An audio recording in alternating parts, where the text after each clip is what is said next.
Bom dia a todos. Vamos prosseguir com as palestras dessa manhã de hoje, que inauguram a comemoração dos 170 anos deste Instituto. Iniciamos com o professor José Afonso da Silva e vamos continuar sendo brindados com outra personalidade do mundo jurídico, o demais conhecida,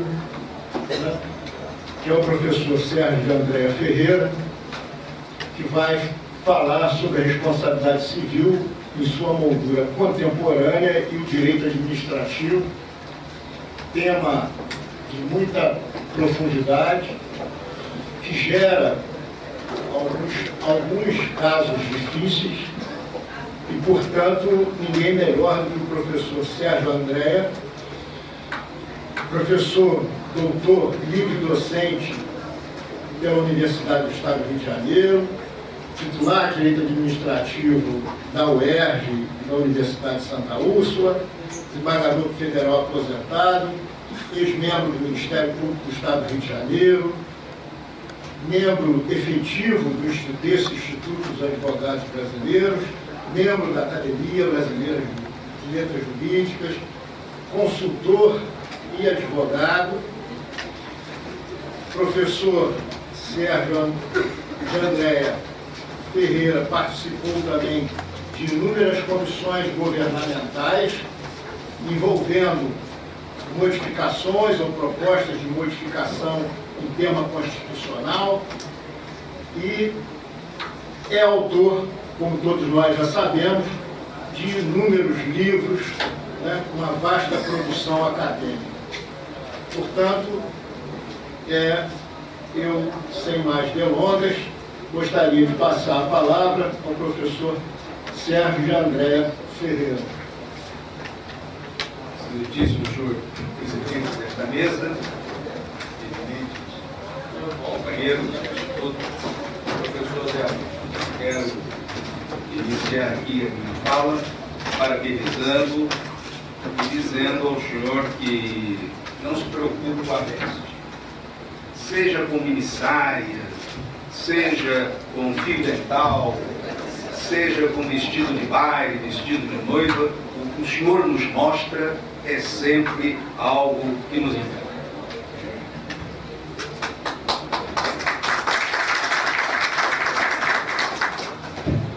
Vou falar sentado, porque sou mais velho, professor Zé Afonso. O nosso tema é a responsabilidade civil em sua moldura contemporânea e o direito administrativo, ou seja, aquilo que tradicionalmente é chamado de responsabilidade civil do Estado. E, neste campo, certamente o Brasil deve ter orgulho do seu direito, porque, e cito um trecho de Rui Barbosa, na culpa civil das administrações públicas, no nosso ordenamento jurídico, na nossa vivência jurídica, sempre prevaleceu a responsabilidade dos entes estatais. Disse o nosso querido Rui, na jurisprudência brasileira nunca logrou entrada a teoria da irresponsabilidade da administração pelos atos de seus empregados. Sempre se professou em nossos cursos e nos auditórios se proclamou sempre a noção de imputabilidade das pessoas morais pela culpa contratual ou aquiliana dos seus representantes.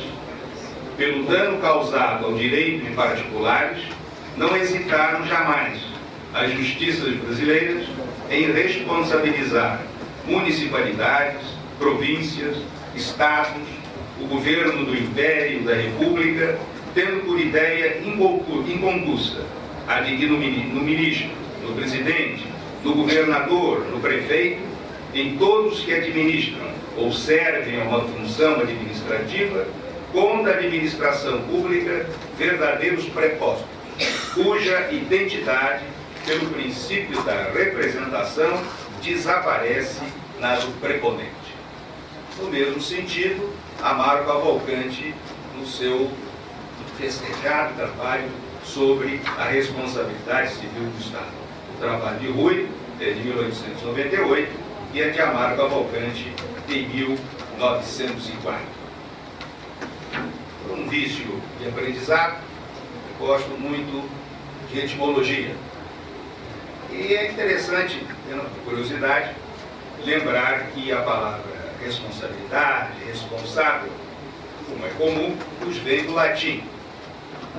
Responder, portanto, afiançar, prometer, assumir um compromisso, ficar por fiador. E na palavra responder, existe um antepositivo, que é estos, que está presente em algumas palavras interessantes. Responsorial, mas também na palavra esposo e esposa. É verdade que hoje esposo e esposa não assumem tanto compromisso, nem os cumprem assim também. Mas, etimologicamente, essa é a razão. O sentido, provavelmente, como acontece com as palavras, com a palavra responsável, responsabilidade, é um sentido, se diz polissêmico, porque quando se diz que uma pessoa é responsável, está se falando que ela tem uma virtude. Quando se diz que ela é responsável por determinado serviço, por determinado trabalho, nós estamos dizendo que ela tem um encargo, uma obrigação nesse sentido. Aqui, o sentido é aquele de garantia, né? Responder pelo débito, responder pelo ilícito que praticou. A responsabilização sempre acarreta uma oneração sancionatória do responsável pela sujeição de bem jurídico seu, seja um bem econômico, seja liberdade, seja até o status dignitatis, se tratar de uma repreensão ou de uma censura, a execução e, portanto, uma imputação de ônus. Esse tema sempre teve, se adensou por vários motivos, provocando o alargamento e o aprofundamento subjetivo e objetivo dos elementos da responsabilidade. Estamos numa época em que se exige do professor, nosso querido professor de Direito Constitucional, Zé Afonso da Silva, não deixará mentir, nem o professor Siqueira Castro, que aqui está presente nos honrando, exigimos muito do Estado. São prestações omissivas, são ações afirmativas, não é? É o atendimento aos direitos coletivos, aos direitos sociais, o que provoca, se é certo, não é, professor Siqueira Castro, a constitucionalização do direito também acarreta, né, professores, a administrativização do direito constitucional. Porque o direito constitucional, que vivia um pouco nas esferas mais altas, hoje desceu, ou pelo contrário, subiu as ruas, né, e é evidenciado por todos, na medida em que ele informa todo o nosso direito. E o modo de realizar esses seus ônus, esses seus encargos, esses seus deveres constitucionais é através da administração pública. Daí, ao mesmo tempo em que exigimos, se não cumpridos esses deveres, nós temos de responsabilizá-los. Portanto, hoje há toda uma preocupação com a responsabilidade, não só jurídica, é claro, uma responsabilidade política, né? A responsabilidade social. As empresas se preocupam em apresentar com a imagem de quem cumpre, quem atende a sua responsabilidade social, né? Em meio ambiente, em proteção de empregados e assim por diante. Um outro fenômeno que me parece interessante, informando todo esse campo da responsabilidade, é que se no início dos tempos não havia uma diferença nítida entre direito e moral, mesmo no início, né, do direito romano, mesmo do direito clássico, é certo que essas duas esses dois campos, né, de regulação, vamos assim dizer, do nosso comportamento, se distanciaram. Mas hoje eles se voltam a unir. Porque a todo momento estamos exigindo ética, né? Estamos exigindo que haja o atendimento à moralidade administrativa, que se tornou um bem juridicamente tutelado, tanto assim protegido pela ação popular. Portanto, a ética a informar todo esse campo também da responsabilidade, no sentido de cumprimento, como também de responsabilização, no sentido de descumprimento. Os princípios constitucionais, não apenas informativos ou formativos, mas princípios que, na verdade, traduzem bem juridicamente tutelados. Quando estudamos direito administrativo, não havia como exigir da administração que ela fosse eficiente. Se ela não fosse eficiente, causasse algum dano, aí poderíamos responsabilizá-la. Mas fora disso, a questão é uma questão política, de reeleição. Enfim, se o regime fosse parlamentarista, de moção de censura, né, de queda do gabinete e assim por diante. Hoje não. Hoje estão aí as instituições que têm legitimidade processual para isso, e está aí o Ministério Público, e está aí a Justiça acessível para tornar a eficiência, a eficácia, a economicidade uma realidade. Portanto, tudo isso, ao mesmo tempo que cria para o Estado uma série de deveres, de compromissos, em contrapartida, o faz ainda mais responsável e ainda mais necessariamente responsabilizável. A proliferação, né, dos direitos, a noção de direitos difusos, direitos coletivos, direitos individuais e transindividuais, direitos indisponíveis, direitos fundamentais, tudo isso também a alargar esse campo. Por outro lado, também a extensão da noção de dano, do dano material ao dano moral, do dano moral. O professor Zé Afonso se lembra da época em que se procurava dizer que a moral não haveria possibilidade de dano moral, porque a moral não tem preço. E que é uma afirmação bastante simples. E além do dano material, o dano moral. Primeiro o dano moral individual, hoje já o dano moral coletivo. Portanto, toda uma expansão neste campo, dano não só a moral, a material, mas hoje importantíssimo o dano à imagem. Os jogadores, né, doutor, não se preocupam tanto com salários, se preocupam com seus direitos de imagem. A minha imagem, tudo isso tem que ser salvaguardado e qualquer dano a ela certamente acarreta a responsabilidade patrimonial. É claro que, entre as nossas leis, o Código de Defesa do Consumidor é uma lei fundamental. O Sérgio Cavalieri o Deus ao máximo, e o considera um verdadeiro superdireito, ou sobredireito, dada a importância não só prática, como a importância doutrinária que ele representa representou em termos de avanço, inclusive se comparado com outros códigos da espécie em outros países. Por outro lado, vivemos, não vamos usar aquela expressão tida como fascista, né, o viver perigosamente, mas vivemos num ambiente de risco, um ambiente de perigo, sem dúvida nenhuma, e queremos segurança.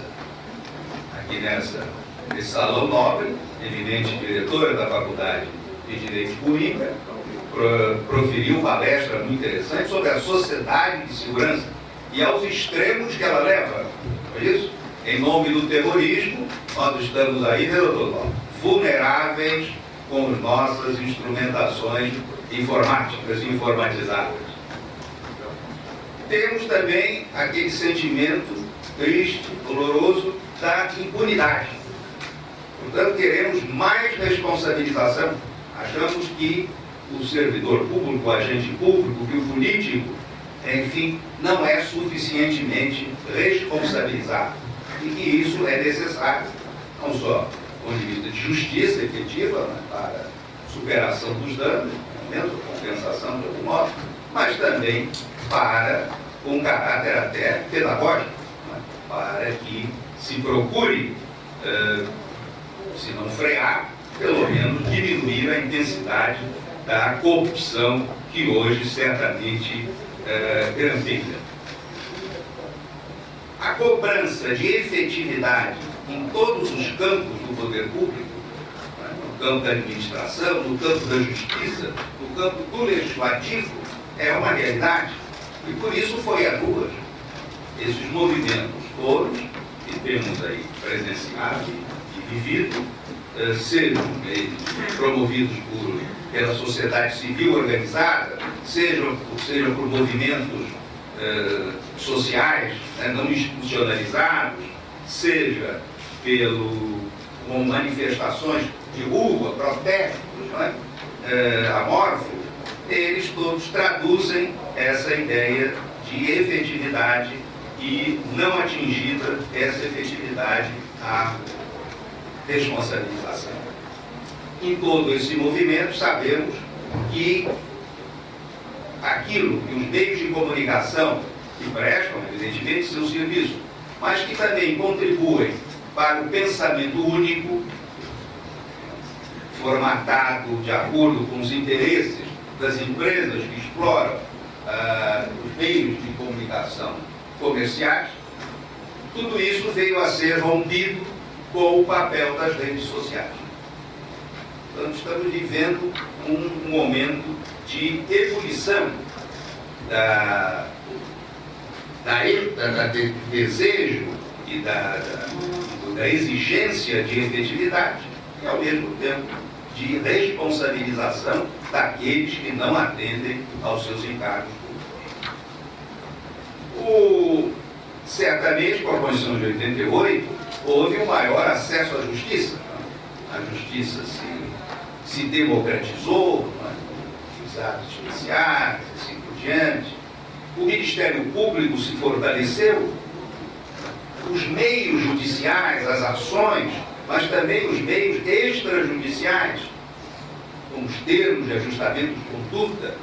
Então, é esse momento, e aqui saúdo os estudantes, porque estão vivendo um momento lindo do nosso direito e da nossa vida social.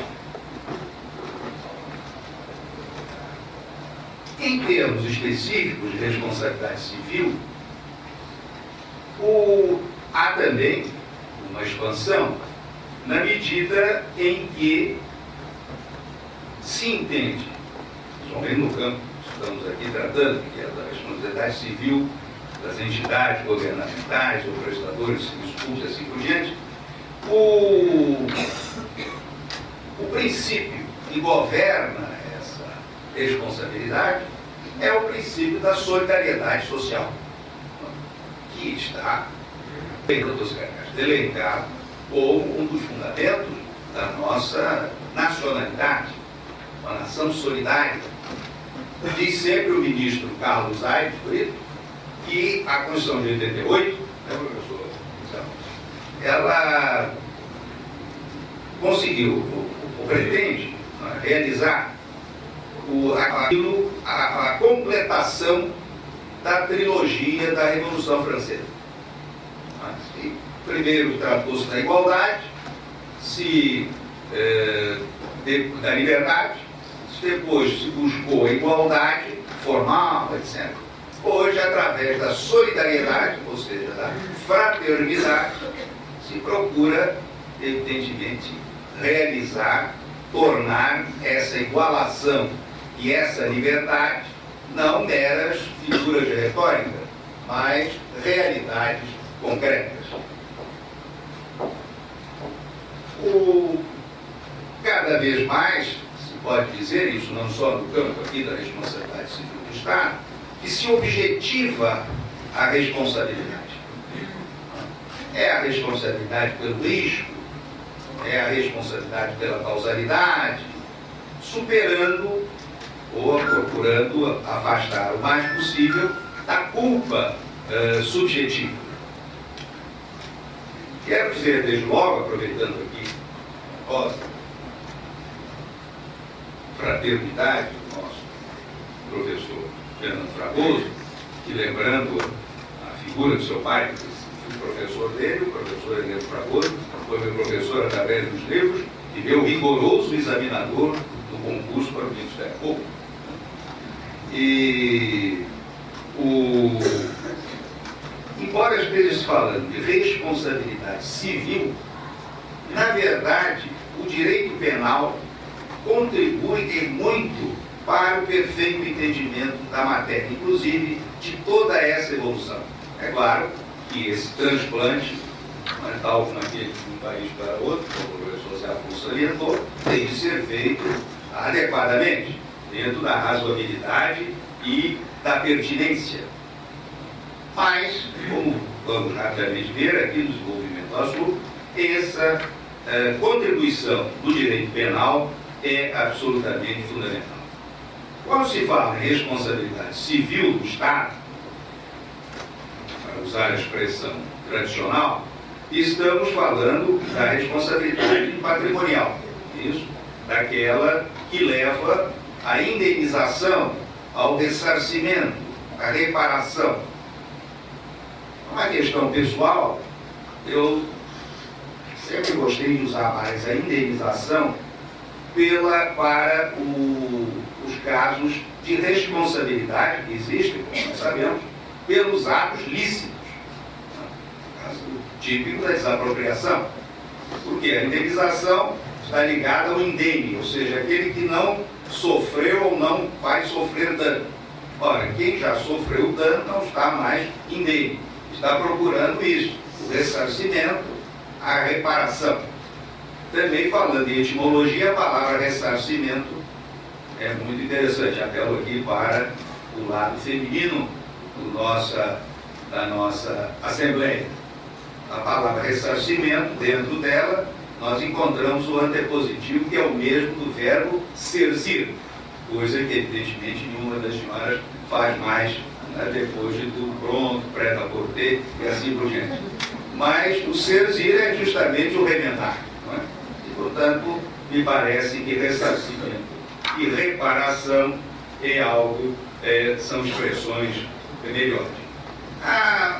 No campo, é claro, do direito administrativo, do direito penal, nós temos ao lado a responsabilidade civil, essa que leva a indenização, o ressarcimento, evidentemente a responsabilidade punitiva, que é penal, administrativa, aquela que tem outro tipo de sanção, que não é esse mesmo quando é a sanção pecuniária, como é o caso da multa. Um ponto que me parece importante e tem reflexos, inclusive na jurisprudência, na matéria, é que sempre se liga quando se fala em responsabilidade civil, a responsabilidade pelos chamados ilícitos absolutos, ou seja, aqueles ilícitos que ferem, que lesionam, enfim, causam lesão, dano aos direitos absolutos, a propriedade, a liberdade, assim por diante, a personalidade, assim por diante, para diferenciá-la da responsabilidade chamada pelos ilícitos relativos, ou seja, os ilícitos negociais, não é? Contratuais e outros. No caso da responsabilidade civil do Estado, para ficar nesse ponto, é muito comum se ver o tratamento que a jurisprudência dá aos casos de danos através de meios de transporte público, que é o nosso caso, o tratamento contratual. E até é interessante, a Constituição diz, né, que a responsabilidade é por danos causados a terceiros. E, dizem muitos na jurisprudência, ora, se são terceiros, o usuário do serviço não é terceiro, seria o segundo. Mas a verdade me parece que, como a responsabilidade civil do Estado está na Constituição e, portanto, do nosso lado, constitui a responsabilidade, o direito à indenização, direito ao ressarcimento, um direito público subjetivo. No campo da responsabilidade civil do Estado, essa diferença desaparece.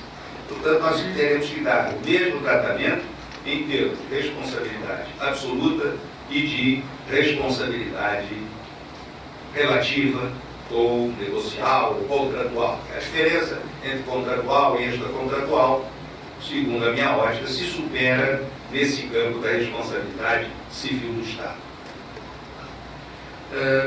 Sabemos que, com aquela ressalva do Rui, evidentemente que no estado de polícia o Estado era irresponsável.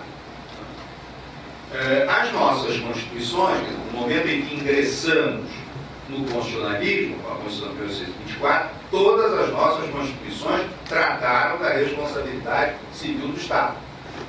Inclusive a Constituição de 24, embora falasse na responsabilidade dos empregados, mas falava na responsabilidade dos juízes, e só dizia que o imperador é que não estava sujeito à responsabilidade nenhuma. É verdade que o nosso Pedro I, o nosso Pedroca, né, era bastante, não digo irresponsável, né, mas, evidentemente, o senhor sabe que ele teve todas as doenças venéreas da época. O nosso Pedro não era brincadeira, não. Recordador de tavernas, né? Brigando, encapuçado, não me teve uma morte belíssima, né? Pedro colocando a filha no trono português, combatendo o irmão, etc. Bom, a Constituição de 1891 seguiu mais ou menos o mesmo critério, tendo em vista o modelo liberal. Nesse regime de 91, predominou, como não poderia deixar de ser, aquilo que se chama de responsabilidade civil do Estado por culpa, responsabilidade subjetiva, ou por culpa lá do senso, né? Culpa ou dolo. Portanto, era preciso culpa pessoal, né? Também chamado, o que tornava profundamente difícil à vítima comprovar essa culpa, né? E ainda mais obter a indenização.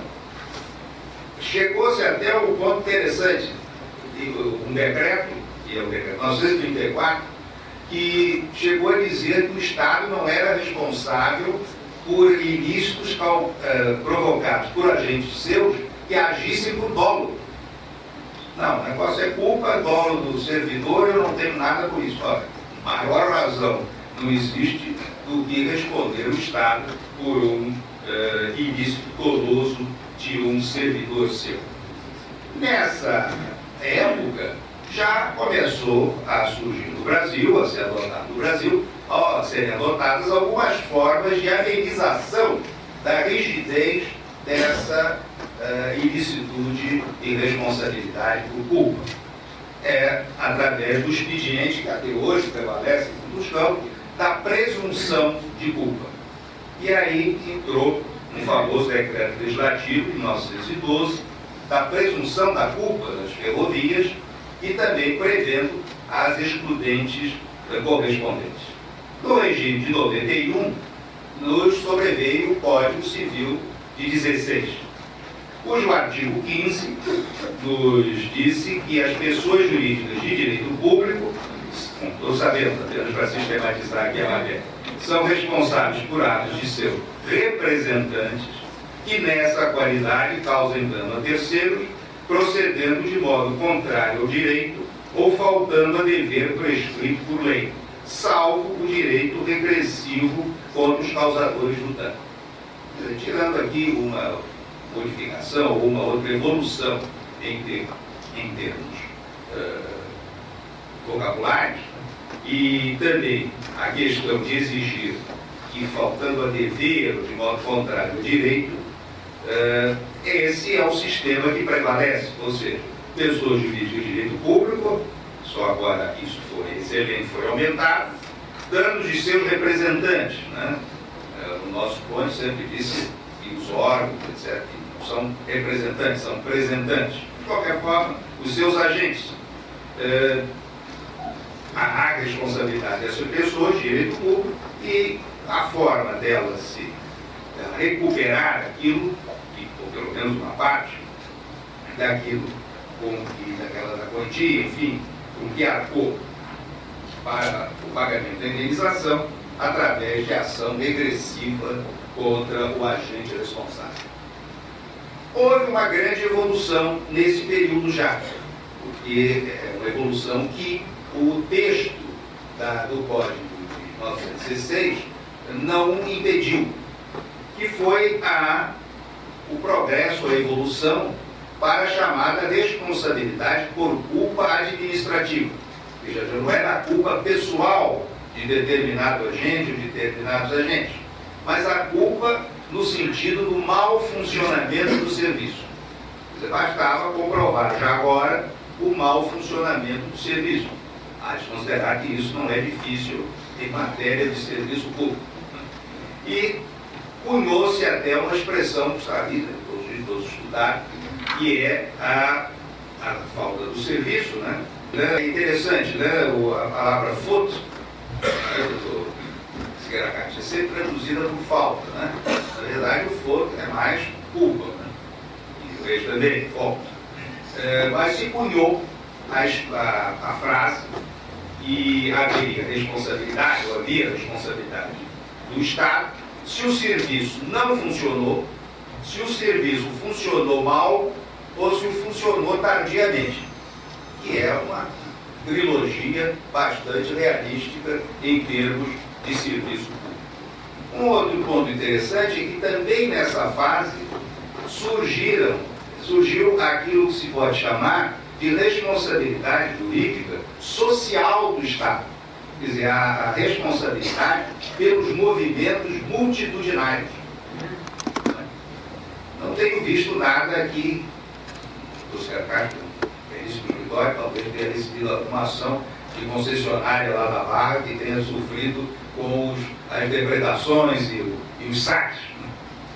Nessa época, nós tivemos inúmeros movimentos multitudinários, revolucionários, populares, como o bombardeio de Manaus, a revolta da Esquadra, em Juiz de Fora, em São Paulo, na Bahia e assim por diante. E o Estado veio a ser responsabilizado. A Constituição de 34, ela não deixou de, nesse ponto, concordo, aqui junto no Senado, está no Política Pública, né, concordo com a cooperação, mas nesse ponto não contribuiu, porque falava, aludia como base para a responsabilização, que tivesse havido negligência, abuso ou omissão. Pode que não se conseguiu sair nem da culpa subjetiva, nem mesmo da culpa administrativa. Interessante é que ao invés de ação regressiva, como é hoje também, o sistema, a Constituição de 34 adotou a responsabilidade solidária entre o servidor e o Estado. E ambos formavam um litisconsórcio necessário. É uma figura interessante aí. Esse regime se manteve na Constituição, se assim se pode dizer, né, professor? Na Constituição de 37. A Constituição de 46, segundo o nosso ponto de vista, não propositadamente, mas permitiu que a jurisprudência, através do famoso acordo do Supremo Tribunal Federal, cujo relator foi o então ministro Orozino Nonato, permitiu um avanço extraordinário em matéria de responsabilidade civil do Estado. Porque deixou de falar em contrário a direito, faltando a dever, negligência, abuso, nada disso. Diz o seguinte, que é a forma que até hoje prevalece. As pessoas jurídicas de direito público são civilmente responsáveis pelos danos que seus funcionários, nessa qualidade, causem a terceiros. Parágrafo único. É importante o jogo dos dois dispositivos. Caber-lhes a ação regressiva contra os funcionários causadores do dano quando tiver a culpa deles. Isso concluiu-se desse dispositivo mais enxuto, primeiro que invocando mais uma vez o nosso ponto de Miranda, que a Constituição de 46 adotou a chamada teoria do órgão, ou seja, considerou que qualquer servidor, por mais humilde que seja a sua função, é órgão do Estado, não fazendo a diferença entre órgão, não é, uma empresa, por exemplo, né, e o preposto, e assim por diante. Todos são órgãos e, por isso, todos representam o Estado e, por isso, ele é responsável por seus atos. Esse acordo do Supremo detectou, através de uma comparação entre o parágrafo único e o caput do artigo, que, aqui ao contrário do que disse o ministro Aires quando tratou da união estável ou afetiva, fazendo a comparação entre o caput do artigo, que fala em entidade familiar, e o parágrafo que fala entre união, o parágrafo primeiro, o segundo, que fala entre união estável entre homem e mulher. Ele disse, naquele jeito nordestino, né, de ser cantador, de repentista e de literato, certamente poeta, que a cabeça do artigo, ou seja, o caput, a cabeça do artigo, que não falava em homem e mulher, nada disso, mas falava em entidade familiar, que essa é a figura que interessa, a cabeça do artigo não podia cair no patíbulo do seu parágrafo único. Aqui foi ao contrário. O parágrafo único é que ajudou a cabeça do artigo. E o Supremo foi para a cabeça e disse que se a responsabilidade do servidor, do agente, era uma responsabilidade por culpa, e quando falava, ao contrário, os textos anteriores, não quando falava, quando tratava da responsabilidade de pessoas jurídicas do culpa, não aludia nada disso, é porque essa era a famosa responsabilidade objetiva, né? Também chamada responsabilidade por risco administrativo, excluindo apenas o risco integral. Esse sistema foi mantido pelas 67 e 69 e chegamos à Constituição de 88, né? Com todo o seu neoconstitucionalismo, né, doutor Secretário? O senhor, ele bagunçaram o olho, né? Só uma figura ilustre como o doutor professor Zé Afonso, né? Que, antes, né, da Constituição de 88, pode, com toda a facilidade e toda a propriedade, acompanhar esses movimentos todos, né? Ele é sempre não, né? Um aspecto na Constituição de 88 que deve ser salientado é que ela é além de aspectos moralizantes, ou pretendendo serem moralizadores, ela também é altamente responsabilizante. Quer dizer, o número de dispositivos que tratam de danos e de responsabilidade, esse número é realmente muito grande. Inclusive aqueles que dizem respeito especificamente à responsabilidade de servidores ou do Estado, não é? Como é a questão da improbidade administrativa, não é? Responsabilidade, enfim, do presidente, da República, do ministro, assim por diante. E é claro que o nosso ponto fundamental é o artigo 37, parágrafo 6º. Esse, dentro da mesma formatação das constituições imediatamente anteriores, acresceu às pessoas que têm esse tipo de responsabilidade, acresceu ao elenco das pessoas jurídicas de direito público aquelas de direito, embora privado, prestadoras de serviços públicos. Portanto, foi uma abrangência maior em termos de responsabilizáveis. O Código Civil, já de 2002, no artigo 43, repetiu o que está na Constituição e não certamente o que estava no seu antecessor.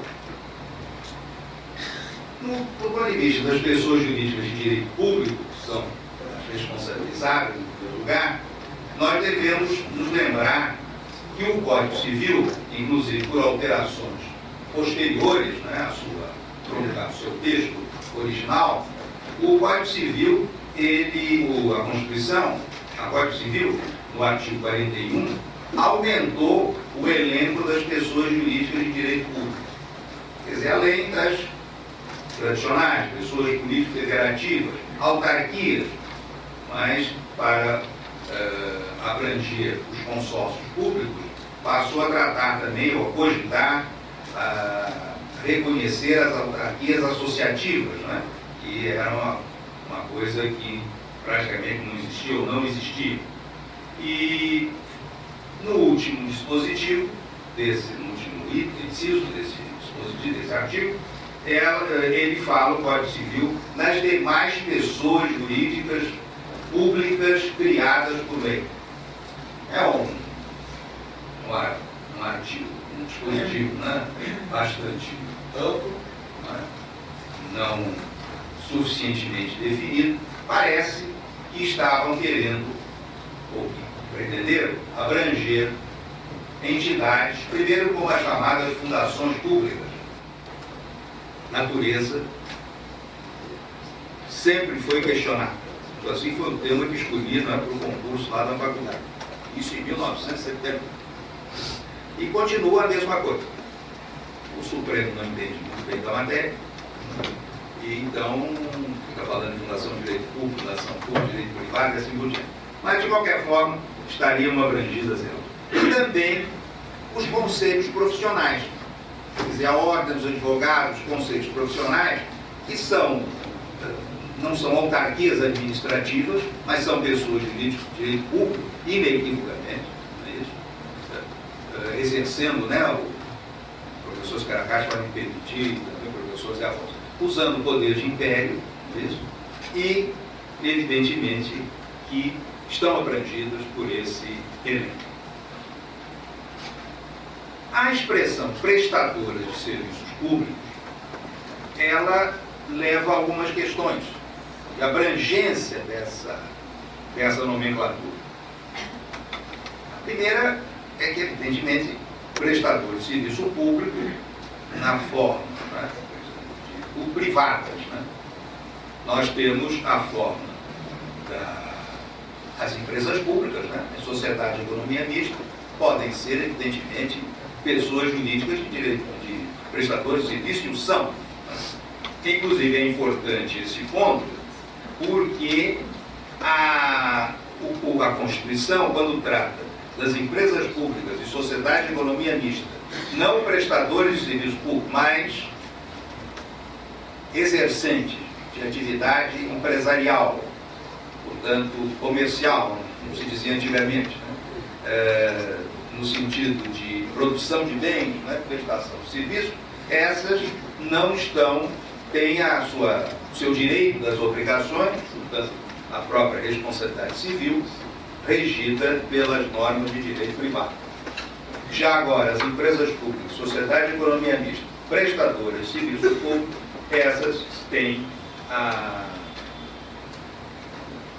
sua responsabilidade governada pelo artigo 37, parágrafo 6º, e, portanto, objetiva, etc.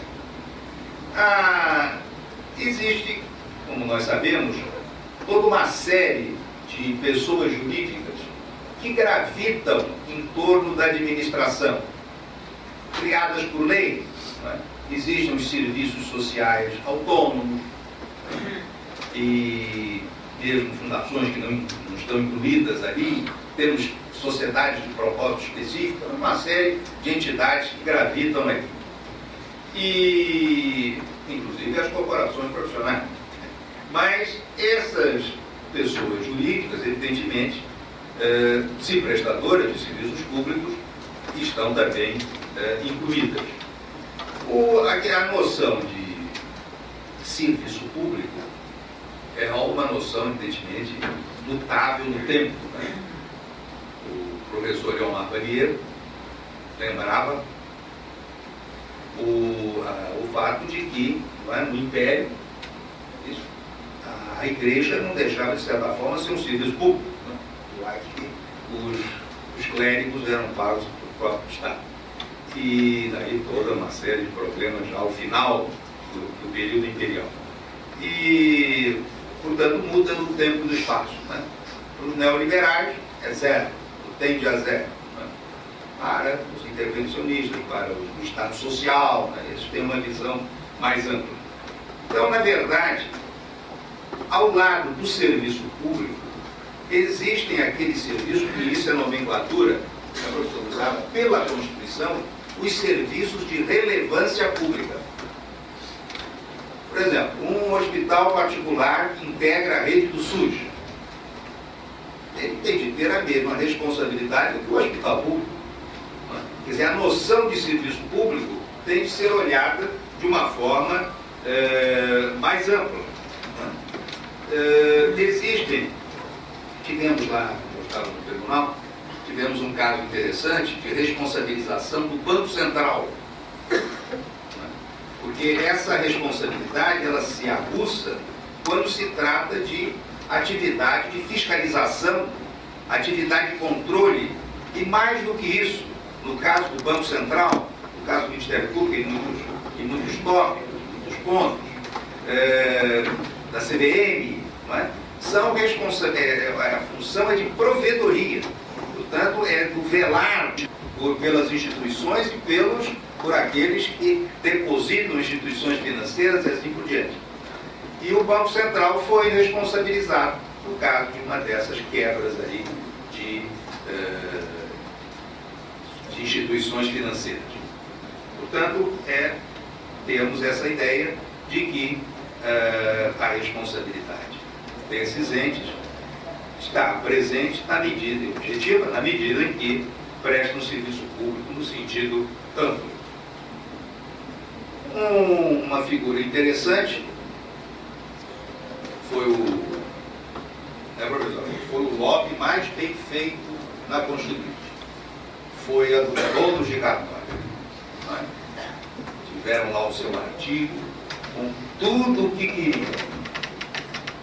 Serviço, fora da administração, delegação e exercidos em caráter privado.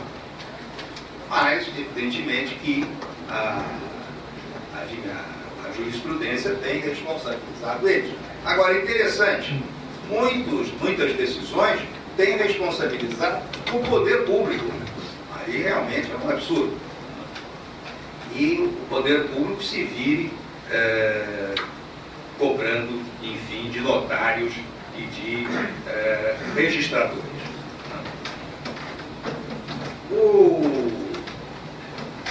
Um outro ponto que é importante é quando se fala em culpa, em causa, né? Em responsabilidade por culpa, responsabilidade por causa, nós temos de, enfim, aqui rapidamente,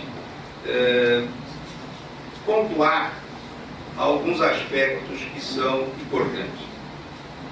Se fala em culpa, que é comum, né, ao direito penal, ao direito civil, etc. Estamos falando do dolo, né, culpa lá do senso, portanto, a intenção e a assunção de risco.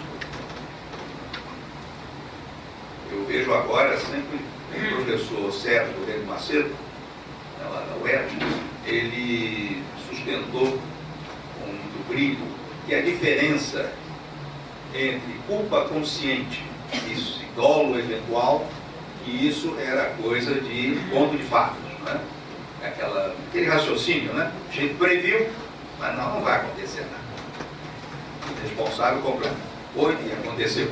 Ou então, previu, não tem importância. Estou me lixando para isso. Essa distinção, na verdade, não era razoável. Então, já se começou agora a responsabilizar, né, motoristas, desde aquele problema num túnel com o filho de um artista, né? Essas celebridades também servem para fazer a evolução do direito. E que esses casos são de assunção de risco. Quando o Código Penal diz que assume o risco, tá? Ele não está assumindo o resultado, ele sempre assumiu o resultado e está no dólar direto, né? E então o dolo, não parede sobre o dolo eventual. E a culpa naquelas formas adicionais, negligência, imperícia, etc. Mas o moderno direito penal, vamos encontrar aqui a figura do professor Fragoso, trouxe algumas modificações, né, fundamentais nesse campo. Primeiro, a culpa, o senso passou a ser um elemento do tipo, ou seja, no nosso caso aqui, um elemento da conduta. E desenvolveu a figura da culpabilidade. Isso. Que se traduz, ou é o reflexo, daquilo que se costuma dizer que é um juízo de censura do comportamento omissivo ou comissivo.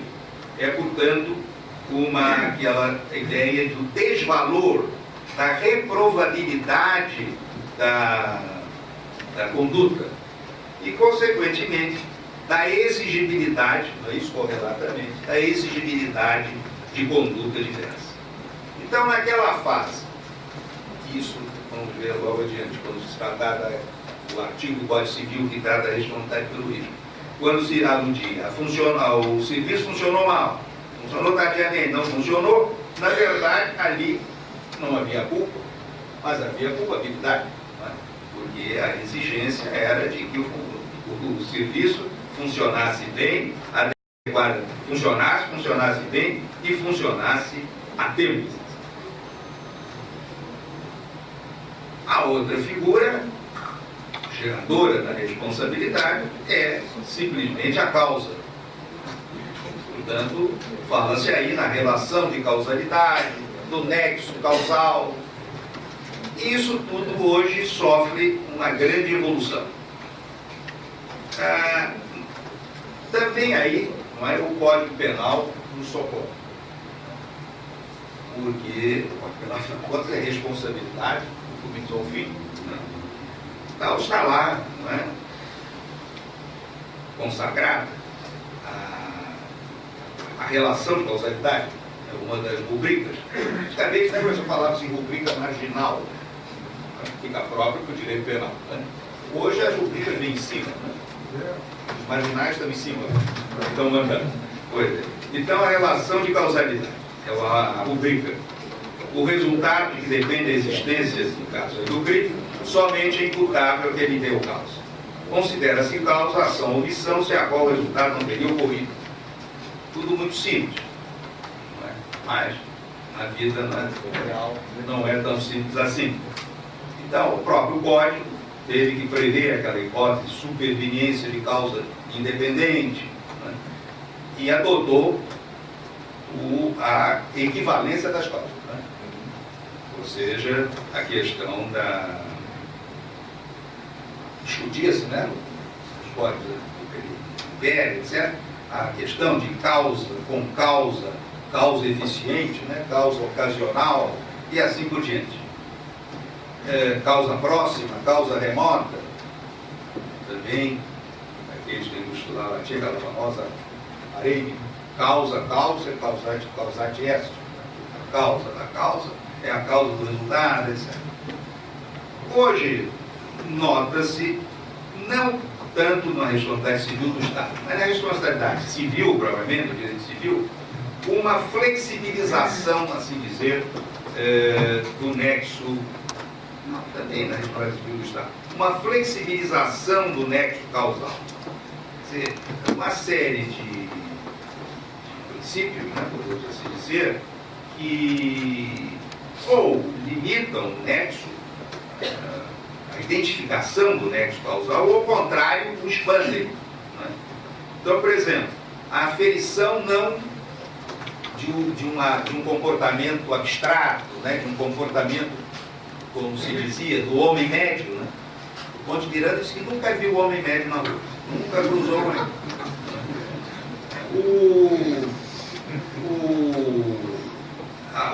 Aquele do bônus pater família, né? Assim por diante.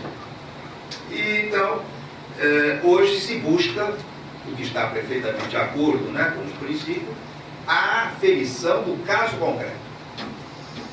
Esse, me parece, foi a grande evolução da teoria geral do direito.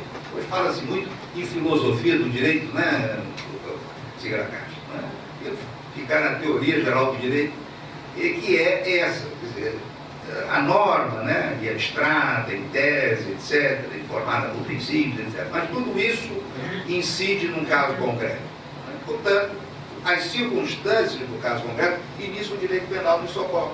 Quer dizer, quando o juiz vai aplicar a pena, né, ou vai considerar o réu inocente ou culpado, ele vai considerar as circunstâncias do caso concreto, inclusive os antecedentes, né, o comportamento ulterior. Quer dizer, ele penal é uma beleza, o senhor fez bem em escolher. E tudo isso tem, tudo isso tem repercutido em matéria de responsabilidade. Quer dizer, toda uma série de novos aspectos, de novas visões. Né? Por exemplo, a causalidade alternativa, aquela indefinição quanto ao autor, por exemplo, do dano, né? Enfim, um acidente de trânsito, né? Quem foi? Então, a causalidade alternativa dá naquela. Bom, se não se sabe quem é, todos são. Né? Então, tudo só para mostrar como a nossa jurisprudência tem se mostrado, como se diz, eclética e, de certa forma, insegura, mas, de outro lado, também procurando ver novos aspectos. Costuma-se falar muito nessa responsabilidade objetiva, não se fala em responsabilidade pelo risco administrativo. Na verdade, na sua forma tradicional, essa responsabilidade é a responsabilidade pela causalidade.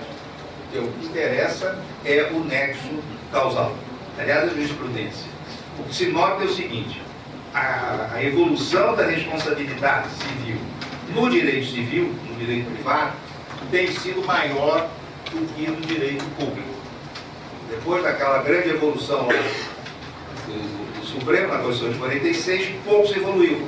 Por exemplo, toda essa questão de flexibilização de nexo causal, uma abrangência maior, uma identificação, né, mais ampla do nexo causal, isso não tem repercutido tanto. Há acordos recentíssimos do Supremo dizendo exatamente não, que nexo causal é aquilo mesmo, né? O dano é o nexo material, é a causa, tá.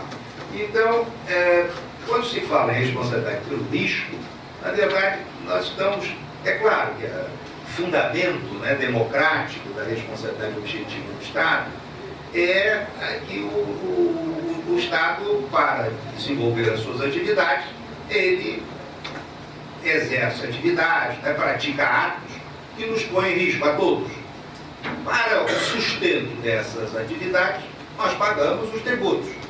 Se algum de nós sofre um ônus maior por sofrer um dano com aquela atividade que beneficia a todos, deve haver, simplesmente por isso, a indenização, o ressarcimento, a reparação.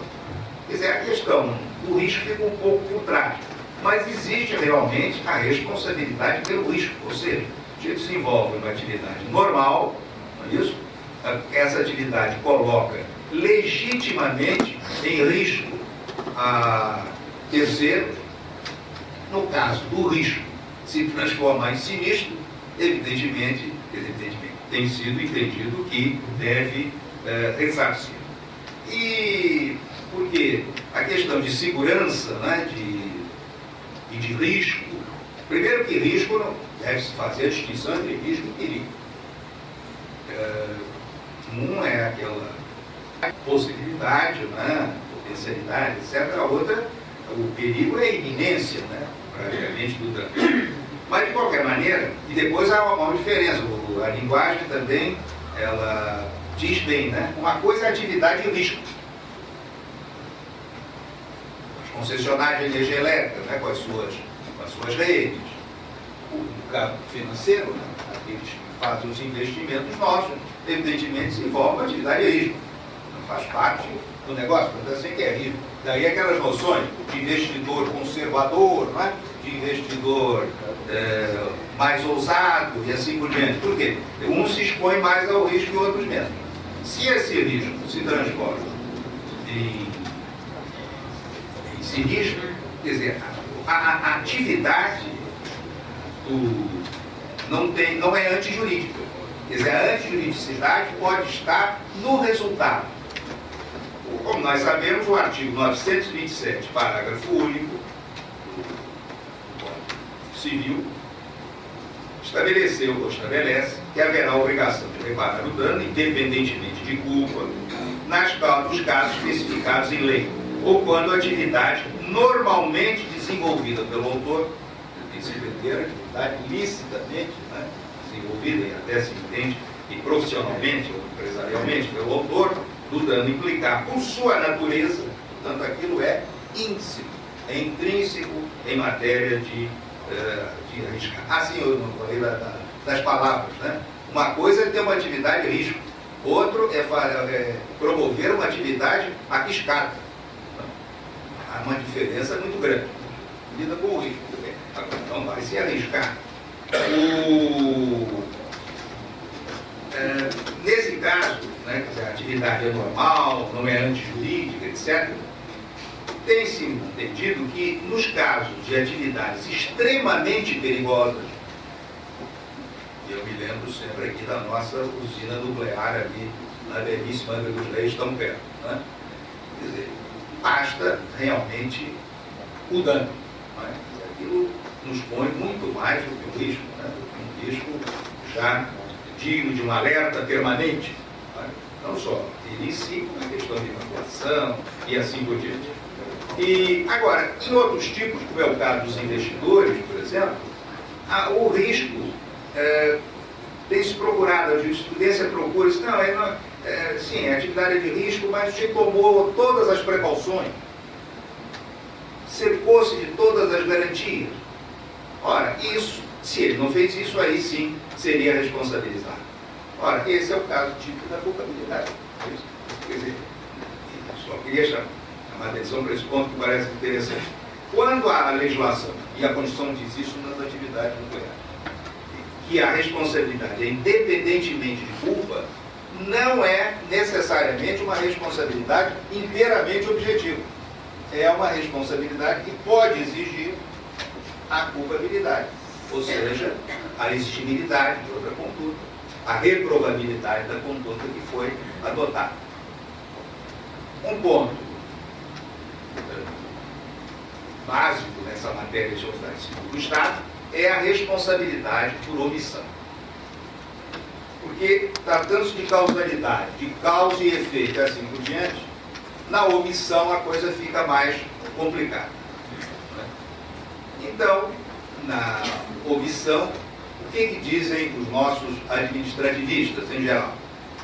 É que há, nesse caso, se recupera a noção de culpa administrativa. Muito bem, quando é ação, é objetiva, é causalidade, etc. Agora, quando é omissão, é preciso que se passe por uma falta de um dever. Mais uma vez, recorro ao seu Código Penal. E foi acrescido, não é isso? Com o artigo 13, parágrafo 2º, ao artigo 13, que diz que a omissão é relevante quando o omitente devia e podia agir para evitar o resultado. O dever de agir incumbe a quem tenha por lei a obrigação de cuidado, proteção e vigilância.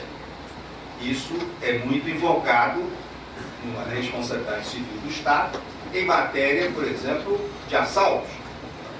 Se a polícia sabe, que determinado local, né, embora muito bem situado, não significa nada, é vulnerável, né, à atividade dos meliantes, como se diz antigamente, ou deve reforçar a segurança. É a figura do garantidor. Em inglês fica bonito, garantia. A figura do garantidor. E esse primeiro Essa primeira linha aqui é típica para a responsabilidade civil do Estado, porque o Estado tem permanentemente obrigação de cuidado, proteção e vigilância. De outra forma, assumiu a responsabilidade de impedir o resultado. Então, quando se fala em agente, né, o responsável por agente, nós sabemos que essa responsabilidade do agente pode ser indireta. Quer dizer, o Estado pode estar sendo responsabilizado por atos praticados por outras pessoas.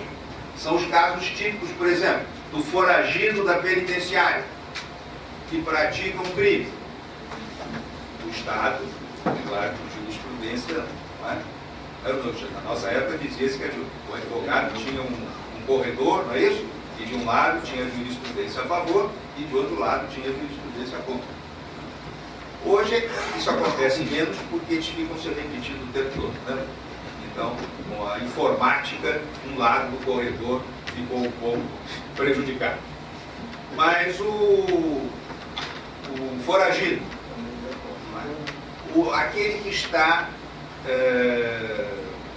aquele que, por exemplo, o aluno, né? Hoje a violência nas escolas, o moço aqui que tem filhos ainda na escola sabe muito bem, outros recentemente saídos da escola já vivenciaram isso, não é? A escola é um local de altamente violento. A professora não pode dar as costas, está tudo. E então, isso não é só, evidentemente, como nós sabemos, em favela, nem perto de favela, nada disso, na escola pública não. O Alexandre sabe, o aluno invoca logo o Código do Consumidor, é isso? Quem paga a senhora é o meu pai. Então a violência é lá. Olha, se já acordam professoras que foram atingidas por alunos, responsabilizou-se o Estado. Com seu comportamento anterior, criou o risco da ocorrência do resultado. Caímos aí de novo no risco. Com relação às excludentes de responsabilidade, essas são aquelas tradicionais, né? Caso fortuito, força maior, etc. Mas também tem sido minimizada a força dessas excludentes. Elas não estão tão excludentes assim. Principalmente em casos fortuitos, né? O nosso estado, a nossa cidade é vítima das enchentes, das inundações, do desmoronamento, ali no Rio Santo, etc. Então, bom, se for invocar a culpa, for imputar a culpa a São Pedro, a coisa fica mais difícil, né? Não dominamos o direito canônico assim também. O direito nenhum, menos o canônico. De qualquer maneira,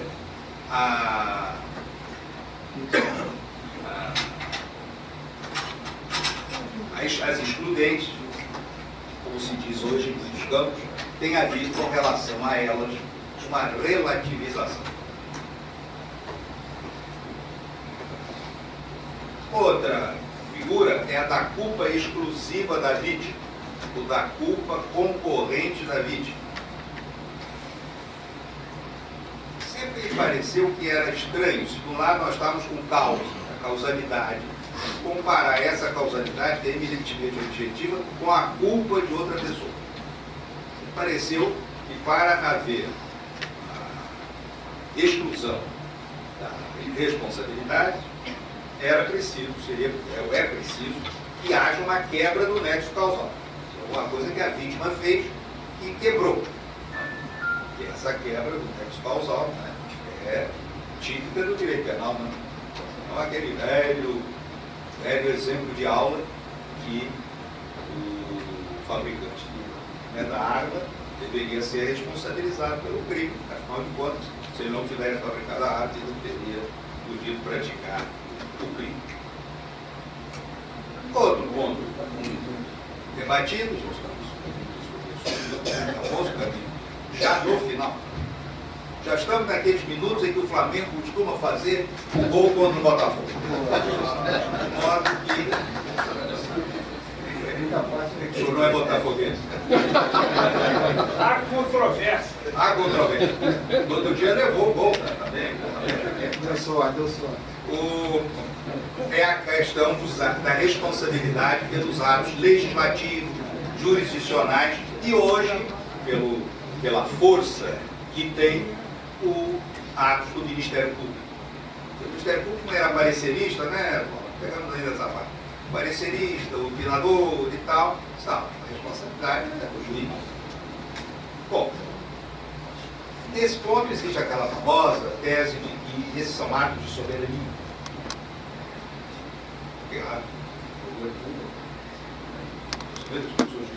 É ato de soberania. Mas, em todo caso, nos atos legislativos, né, também temos visto, assistido a uma certa evolução. Muitos anos, trabalho sobre mandado de segurança contra a tramitação do projeto de lei. E agora vê-se, né, cara? O Supremo lá foi o nosso curso, terceirizando lá um projeto. Portanto, o ato, não é, o professor Zé Afonso, dentre os inúmeros méritos que teve, ele teve o mérito de ser o primeiro que eu vi tratar o direito constitucional juridicamente, com a sua famosa obra sobre, não é, a eficácia dos atos, a eficácia das normas, né, mentiras, normas constitucionais, etc. Porque até então o direito constitucional ou era muito histórico, nos ensinava o professor Afonso Arrigo, né, grande historiador, grande literário, ou era muito político, não é? Se o professor de direito constitucional fosse mais chegado a essas linhas. E ele tratou juridicamente. Então, tem que se entender que o ato legislativo, não é que o ato judicial, o ato do Ministério Público, são atos jurídicos. Portanto, estão sujeitos aos mesmos vícios, né?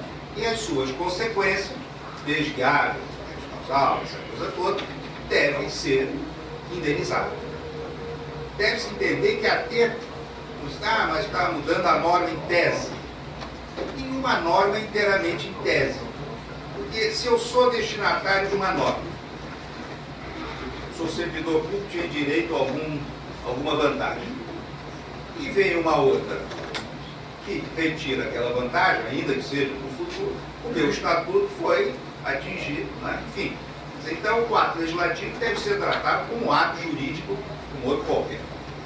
A matéria de ato jurisdicional, nós devemos reconhecer que é mais difícil, porque tal como os parlamentares em matéria de reforma política, os juízes estão decidindo em causa própria, né? Então, mais do que nunca ato de soberania, né? Mais do que nunca só culpa, fraude, etc. Né?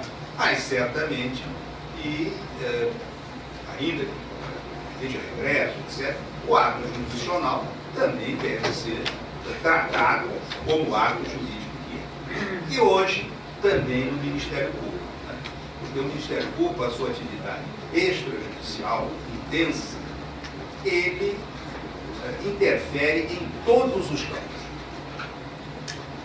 Existe uma entidade que é própria que o Ministério Público, os ministérios públicos de lá cismaram com a entidade. Então, a ação civil pública foi promovida por 3 ministérios públicos, pelo Estado, pelo Federal e pelo do Trabalho. Uma luta desigual. Além de toda o número, o prefeito da cidade recebeu de janeiro a maio, mais de 1.000 requisições de informações. Vocês vão lembrar o Calacés não conseguia administrar, porque a Assembleia Legislativa aqui exigia informações a todo momento. Depois até se circunscreveu, foi um pouco essa capacidade. Então, os inquéritos civis públicos que ficam abertos indefinidamente. De vez em quando aquilo mexe aí mais uma requisição. Estou falando, nós amamos o Ministério Público, E o doutor Fragoso, mesmo o Rex Adverso Permanente, também tem a maior admiração. Mas, dessa forma, também o Ministério Público deve ser citado. O terceiro, já falei, não é sempre um terceiro, mas sempre um servidor. Não é? E, portanto, deve-se... Ah, sim, você já citei, o Supremo diz que é só terceiro, e o usuário da lei. O usuário não é terceiro. Bom, a responsabilização, já salientamos, hoje existe toda uma grande variedade de ações, né, de responsabilização, né, pública, ação de autoridade, né, abuso de autoridade, você pode dizer, de ações. Execução, não é? Pelo caráter alimentar, e é algo que está se aí consolidando. A prescrição, alguns sustentam que tendo caráter alimentar é permitido, né?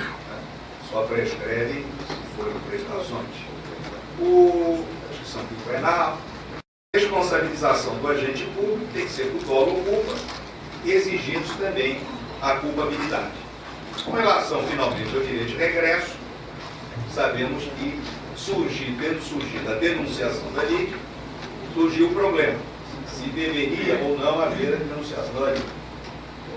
Sempre pareceu um pouco ingênuo do poder público, ele que responde. O caso é chamar o outro para provar que o seu funcionário tem culpa. Então, a jurisprudência, de certa forma, se firmou no sentido que a denunciação da lei é facultativa, não obrigatória. Eu fornecerei, aqui é o Instituto, isso tem muita utilidade, o texto, mais ou menos isso que se diz aqui, e mais um texto de um anteprojeto que foi elaborado por uma comissão, onde participar, designada pelo ministro da Justiça, para exatamente elaborar uma lei regulatória da responsabilidade civil do Estado. Foi uma comissão em que estava a Odete Mendolar, que foi a relatora, estava o ministro Carlos Alberto Direito, portanto, era o professor Caritácio, que era o presidente, né?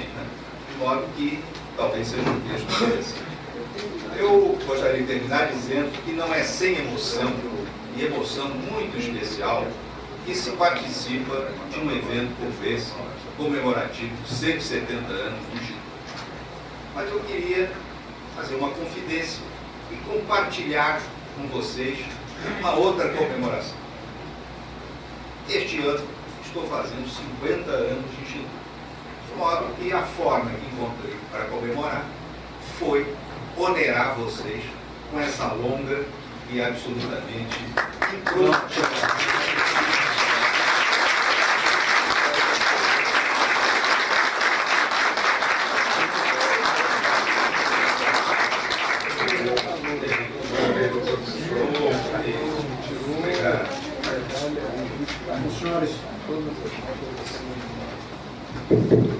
Senhoras e senhores, e até para elevar ao patamar adequado dos agradecimentos, eu peço que o senhor presidente Fernando Fragoso reassuma a presidência dos trabalhos para o encerramento.